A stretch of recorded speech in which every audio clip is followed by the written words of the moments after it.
Wealth commerce. आज के इस अकाउंटेंसी के वीडियो में हम chapter change in profit sharing ratio continue रखेंगे। आज का टॉपिक होगा revaluation of assets and liabilities when there is change in profit sharing ratio. जब पार्टनर्स या एग्जिस्टिंग पार्टनर्स अपने प्रॉफिट शेयरिंग रेशियो में चेंज करते हैं तो at that time they revaluate their assets and liabilities. वो अपनी एसेट्स और लायबिलिटीज का रिवैल्यूएशन करते हैं। रिवैल्यूएशन का मतलब यहां पर है दोबारा से वैल्यू लगाना। ठीक है, जब revaluation of assets and liabilities होता है तो उसमें टू केसेस होते हैं। तो स्टार्ट करते हैं। पहला जो केस होता है that is when revised values are to be recorded in the books. जब रिवाइज्ड वैल्यू आप बुक्स में रिकॉर्ड करेंगे, मींस जो चेंज्ड वैल्यू है या जो दोबारा से वैल्यू लगाई गई है एसेट्स और लायबिलिटीज की, उनको आपने बुक्स में रिकॉर्ड करना है, मींस न्यू बैलेंस शीट में रिकॉर्ड करना है। तो पहला केस ये हो गया। सेकंड केस है व्हेन रिवाइज्ड वैल्यूज। यहां पर रिवाइज्ड वैल्यू का मतलब है जो न्यू वैल्यू लगाएंगे are not to be recorded in the books, उनको बुक्स में रिकॉर्ड नहीं करना है। अब रिवाइज्ड वैल्यू क्या होता है बच्चों? सपोज कीजिए आपकी एक एसेट्स है जो प्रेजेंट में 20,000 की थी और उसको जब हमने रिवैल्यूड करा तो उसकी एसेट्स की वैल्यू 25,000 हो गई। तो ये 25,000 आपकी रिवाइज्ड वैल्यू कहलाएगी। ओके बच्चों, तो इस वैल्यू को आप पहले केस में बुक्स ऑफ अकाउंट में रिकॉर्ड करेंगे और सेकंड केस में बुक्स ऑफ अकाउंट में रिकॉर्ड नहीं करेंगे, मींस बैलेंस शीट में रिकॉर्ड नहीं करेंगे। ठीक है, जब हम रिवाइज्ड वैल्यू को बुक्स ऑफ में रिकॉर्ड करते हैं तब हम बनाते हैं एक अकाउंट जिसे कहते हैं हम रिवैल्यूएशन अकाउंट। इसको हम profit and loss adjustment account भी बोलते हैं। रिवैल्यूएशन अकाउंट का नेचर नॉमिनल होता है। ठीक है, जिस तरीके से नॉमिनल अकाउंट का रूल क्या होता है, debit all losses and expenses, credit all incomes and gains. तो रिवैल्यूएशन अकाउंट के अंदर आपके एक्सपेंसेस या लॉसेस डेबिट में आएंगे और क्रेडिट में आपकी इनकम्स और गेन्स आएंगी। ये रिवैल्यूएशन अकाउंट तब बनेगा जब आप रिवाइज्ड वैल्यू को बुक्स में शो करेंगे। इन फैक्ट सेकंड केस, जब रिवाइज्ड वैल्यू को बुक्स ऑफ अकाउंट में शो नहीं किया जाएगा, at the time you have to record the effect. उस समय आप इफेक्ट रिकॉर्ड करेंगे, मींस जो चेंज हुआ है एसेट्स और लायबिलिटीज की वैल्यू के अंदर, उस इफेक्ट को रिकॉर्ड करना है। And that effect is recorded by passing the adjustment entry that is called gaining partners capital account debit to sacrificing partners capital account.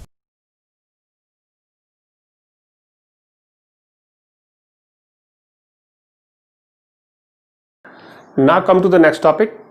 The next topic is revaluation account. जब आप revised value को books में record करेंगे या show करेंगे तो उसके लिए आपको रिवैल्यूएशन अकाउंट बनाना पड़ता है।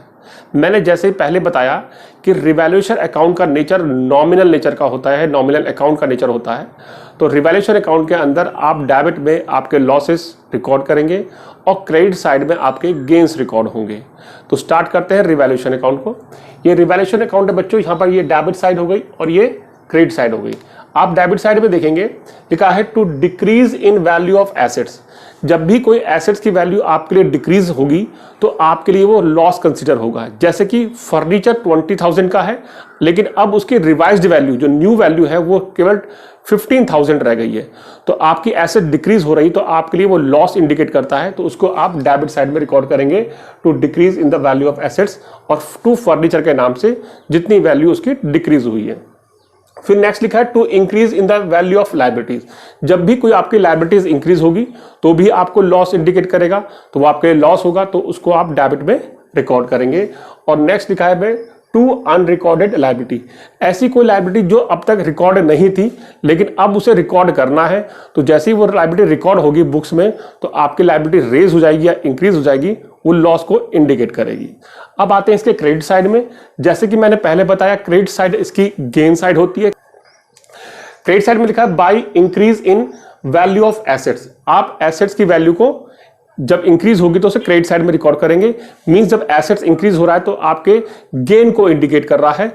जैसे कि सपोज कीजिए स्टॉक की वैल्यू है 10,000, जब उसे रिवाइज्ड किया गया, चेक किया गया तो वो 15,000 का उसकी वैल्यू कैलकुलेट हुई, तब इसका मतलब 5,000 आप एसेट्स को स्टॉक की वैल्यू इंक्रीज हो गई है तो उसे आप क्रेडिट साइड में रिकॉर्ड करेंगे। सेकंड है by decrease in value of liabilities. जब आपकी लायबिलिटीज की वैल्यू डिक्रीज होगी, सपोज कीजिए जैसे क्रेडिटर्स से या बैंक लोन था जो अब डिक्रीज हो गया है, तो आपके गेन को इंडिकेट कर रहा है, आपका फायदा हो रहा है, तो उसको आप क्रेडिट साइड में रिकॉर्ड करेंगे। थर्ड लिखा है बाय अनरिकॉर्डेड एसेट्स। कोई एसेट्स है जो अभी तक अनरिकॉर्डेड थी, जो बुक्स में रिकॉर्ड नहीं हुई थी, अब उसे रिकॉर्ड करेंगे तो आपकी एसेट्स की वैल्यू इंक्रीज हो जाएगी, तो आपके गेन को इंडिकेट करेगा, तो उसे आप क्रेडिट साइड में रिकॉर्ड करेंगे। अब यहां पर हम डेबिट साइड और क्रेडिट साइड को कंपेयर करेंगे।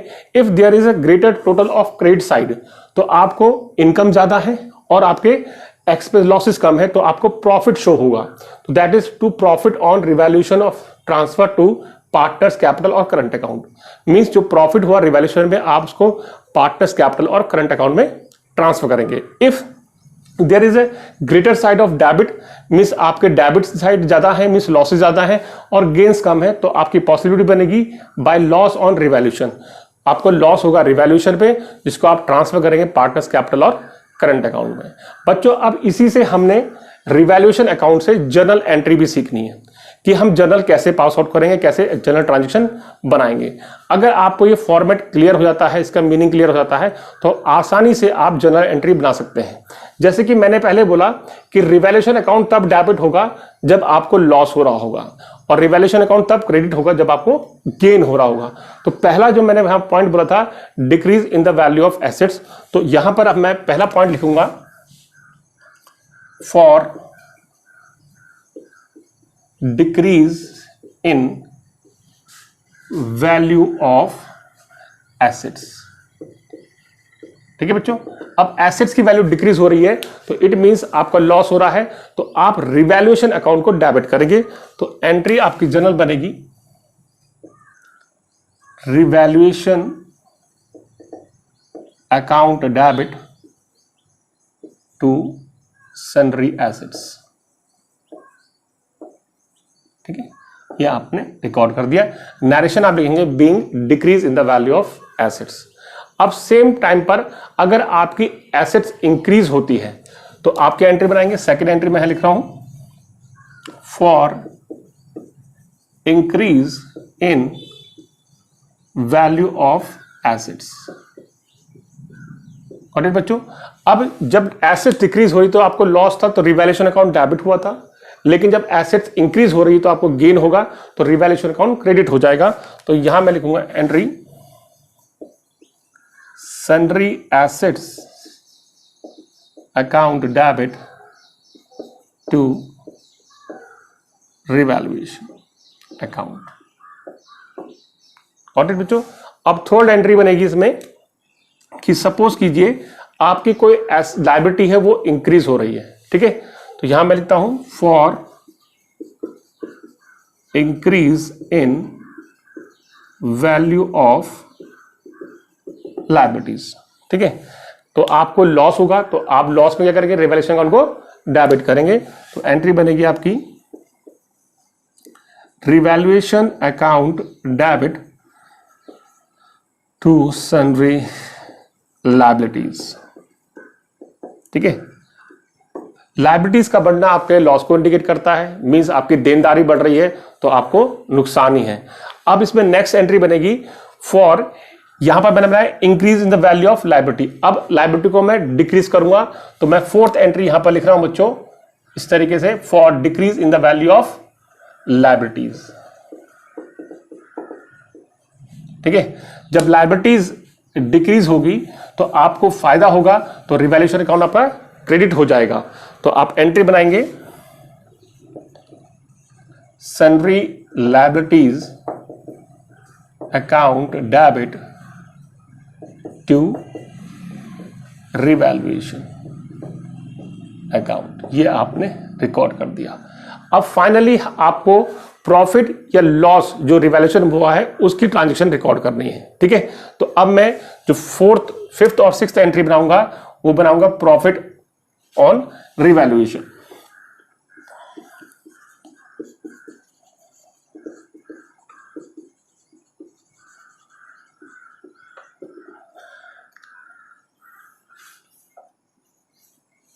ठीक है, एंट्री बन जाएगी आपकी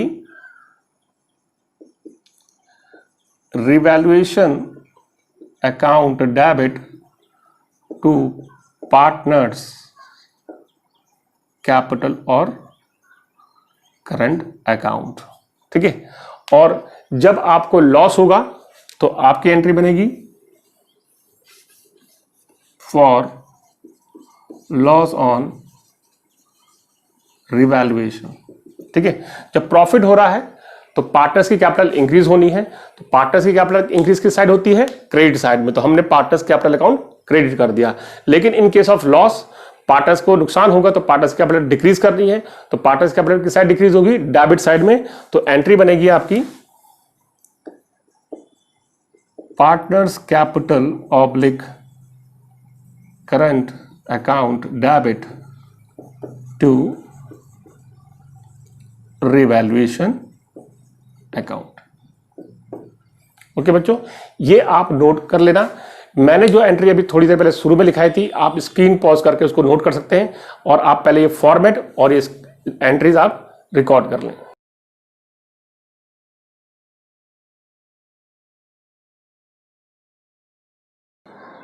now students, come to the numerical portion. अब हम इस न्यूमेरिकल पोर्शन से, जिसमें आपको एक बैलेंस शीट दी गई है और पार्टनर से अपना रेशियो चेंज किया है, उसका इफेक्ट अब एसेट्स और लायबिलिटीज पर क्या पड़ा है उसको हमें रिकॉर्ड करना है बाय प्रिपेयरिंग रिवैल्यूएशन अकाउंट। और after that these revised value have to be shown in the books, means in new balance sheet. तो वो सब कैसे करेंगे अब हम सीखते हैं। तो आपके पास क्वेश्चन है, A, B and C are partners sharing profit and loss in the ratio of 5:3:2 on 31st March 2019 their balance sheet as under। एक बैलेंस शीट है जिसमें क्रेडिटर्स 5000 है, कैपिटल A, B, C की दे रखी है 50, 30 and 20, cash is 5000, debtors 20,000, stock 30,000 and machine 50,000। Now partner decided to change profit sharing ratio in equal proportion on following terms। Machine is valued at ₹40,000, machine की value अब 40,000 हो गई है। Value of stock is increase by 20%, value of stock 20% increase हो चुका है। ₹500 included in creditors not likely to pay, 500 रुपये जो क्रेडिटर्स में शामिल है उनको अब पे नहीं करना है। ठीक है, create a provision at 10% on debtors for doubtful debts, एक प्रोविजन बनाना है आपको डेटर्स पे, जो डाउटफुल डेट्स के लिए डेटर्स पे बनाया जाएगा 5%। ठीक है, अब देखिए बच्चों, आपको इसी एडजस्टमेंट का रिवैल्यूएशन अकाउंट बनाना है।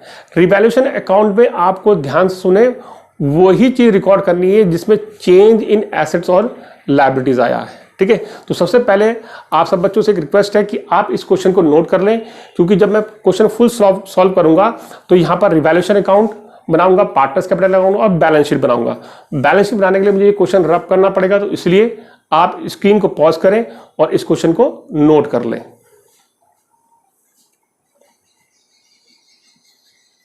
तो स्टार्ट करते हैं। अब मैं रिवैल्यूएशन अकाउंट बनाऊंगा, यहां पर मैं फॉर्मेट बना रहा हूं, ध्यान से देखें।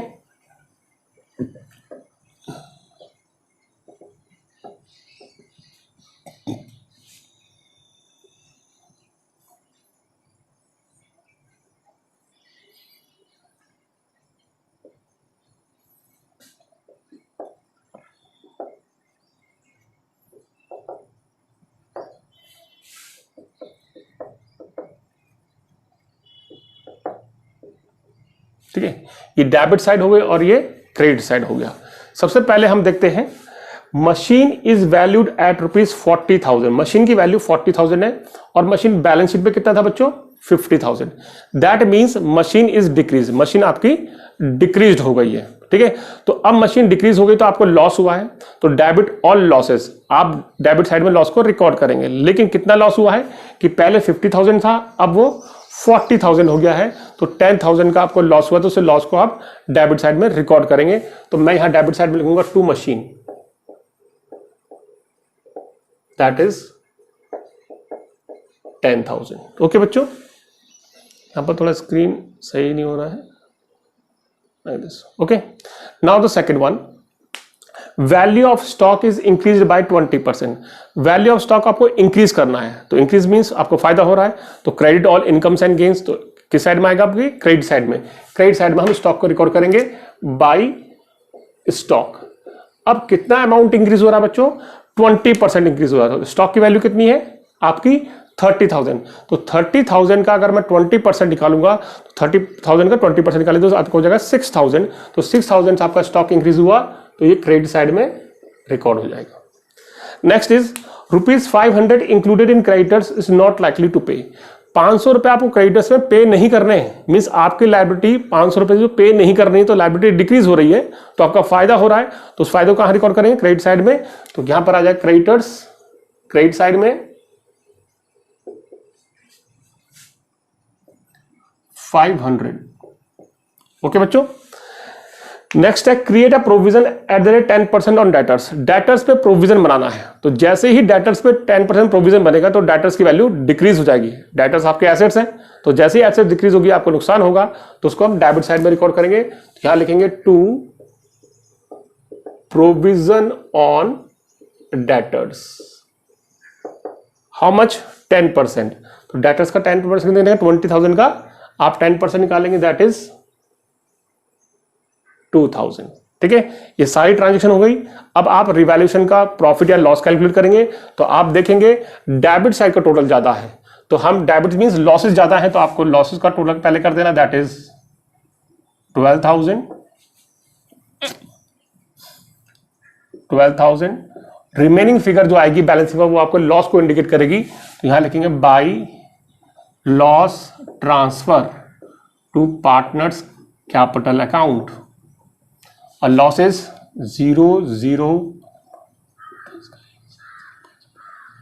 5,500। अब इस 5,500 को आपने ABC में डिवाइड करना है, तो मैं 5,500 को रेशियो में, जो उनका ओल्ड रेशियो है उसमें डिवाइड होगा। 5/10, 5,500, 3/10 एंड 5,500 इंटू 2/10, इसको डिवाइड कर देंगे तो 0, 5, 5, 25, 2 कैरी 27 आ जाएगा, 16। ठीक है, तो A, B और C 2750, 1650 और 1100। ठीक है, ये आप नोट कर लें कि मैंने आपके लॉस को डिवाइड कर दिया है। ठीक है, अब आगे बढ़ेंगे, इसके बाद हम बनाएंगे इसका पार्टनर्स कैपिटल अकाउंट।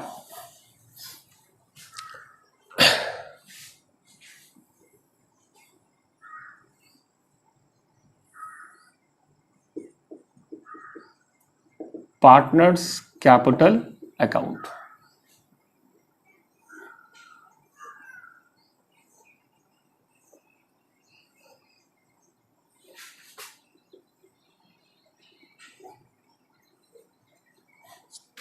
तीनों कॉलम आ गए।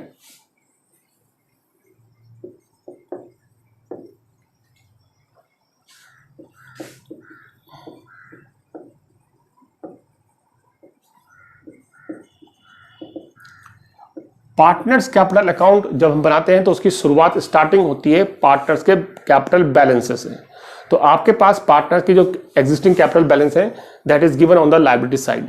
तो मैं इसको आपके क्रेडिट साइड में रिकॉर्ड करूंगा by balance BD, that is 50,000, 30,000 and 20,000। ठीक है, अब आपको रिवैल्यूएशन और लॉस हुआ है, उस लॉस से पार्टनर्स की कैपिटल डिक्रीज होनी चाहिए, तो पार्टनर्स कैपिटल डेबिट हो जाएंगे, तो लॉस को डेबिट साइड में डालेंगे, तो यहां लिखेंगे टू रिवैल्यूएशन, दैट इज 2750, 1650, 1100। ठीक है, अब आपका ये रिवैल्यूएशन आपने लॉस कंप्लीट कर दिया, पार्टनर्स कैपिटल अकाउंट आप यहीं पर क्लोज कर देंगे। तो अब आपके जो बैलेंसेस बचेंगे पार्टनर्स कैपिटल अकाउंट में किस तरीके से निकालेंगे, इसे क्लोज करें।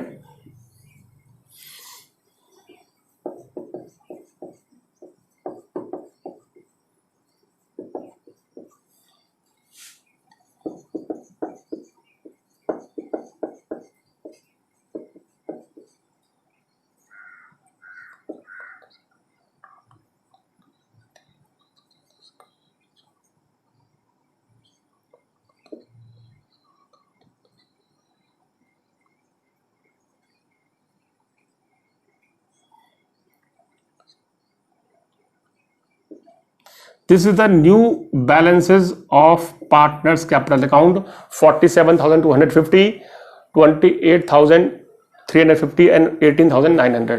This is the new balances of partners capital account. अब मैं यहां पर न्यू बैलेंस शीट बनाऊंगा और रिवाइज्ड वैल्यू शो करूंगा बैलेंस शीट के अंदर. तो अब मैं यहां पर ये रब कर रहा हूं बच्चों, ध्यान से देखें. मैं ये नीचे का पोर्शन जो बिलो पोर्शन है उसे क्या कर रहा हूं, रब कर रहा हूं. और आपके लिए अब नई रिवाइज्ड बैलेंस शीट बनाऊंगा जिसको मैं रेड मार्कर से लिखूंगा ताकि आपको पता लग जाए ये रिवाइज्ड बैलेंस शीट है. रिवाइज्ड बैलेंस शीट, ताकि आप डिफरेंशिएट कर सकें.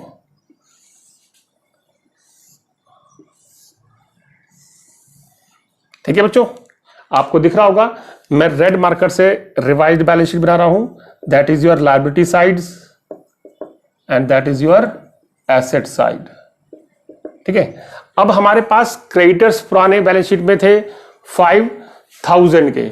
अब क्रेडिटर्स में क्या चेंज आया था कि हमने क्रेडिटर्स को 500 रुपीज क्या करा था, डिक्रीज करा था. मींस 500 हमें नहीं देने थे, तो अब 500 हम माइनस कर देंगे. तो अब क्रेडिटर्स की रिवाइज्ड वैल्यू हो जाएगी, क्रेडिटर्स की रिवाइज्ड वैल्यू हो जाएगी 4,500. Got you. ठीक है, अब हमारे पास कैश में कोई चेंज नहीं आया, कैश हम एज इट इज लिखेंगे, दैट इज 5,000. डेटर्स में हमने प्रोविजन बनाया था. अब डेटर्स हमारे पास थे 20,000 के. देखिए बच्चों, तो पुराने डेटर्स यहां पर उतार दिए. अब इसमें प्रोविजन को मैंने लेस करना है, तो यहां पर लिखूंगा less provision. How much provision I made, that is 2,000. तो रिवाइज्ड वैल्यू हो जाएगी आपकी 18,000. गॉट इट बच्चों, हमने रिवाइज्ड वैल्यू बैलेंस में रिकॉर्ड कर दी. आफ्टर दैट स्टॉक, स्टॉक में क्या चेंज आया था, स्टॉक आपका 6,000 रुपीज इंक्रीज हुआ था. तो पहले था 30,000, अब 6,000 इंक्रीज हो गया है, तो रिवाइज्ड वैल्यू जाएगी उसकी 36,000. तो यहां पर स्टॉक मैं लिखूंगा 36,000 इंक्रीज हो गई है. नेक्स्ट है मशीन. मशीन की रिवाइज्ड वैल्यू क्या थी बच्चों, आप मशीन को रिवैल्यूएशन अकाउंट में चेक करें. मशीन दे रखा है 10,000 डिक्रीज, तो अब मशीन की रिवाइज्ड वैल्यू देगी 40,000. ठीक है, अब लायबिलिटी साइड में आप कैपिटल रिकॉर्ड करेंगे, तो पार्टनर्स की कैपिटल आ जाएगा यहां पर ए, बी और सी, जो इनकी रिवाइज्ड कैपिटल है. That is 47,250, 28,00, 350 and 18,900.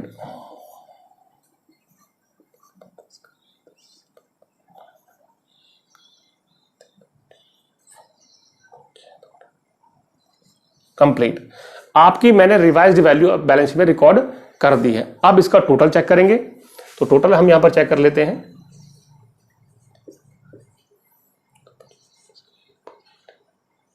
$99,000,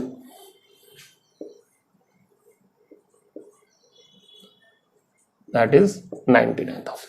ठीक है, अब ये आपकी रिवाइज बैलेंस शीट कंप्लीट हो गई. होप सो बच्चों आपको ये क्वेश्चन समझ में आया होगा. काफी इंटरेस्टिंग क्वेश्चन है, इसको आप ध्यान से समझिएगा और करिएगा. इससे रिलेटेड जो क्वेश्चन है मैं आपको आपके डिस्क्रिप्शन में लिंक भेजूंगा. Thank you.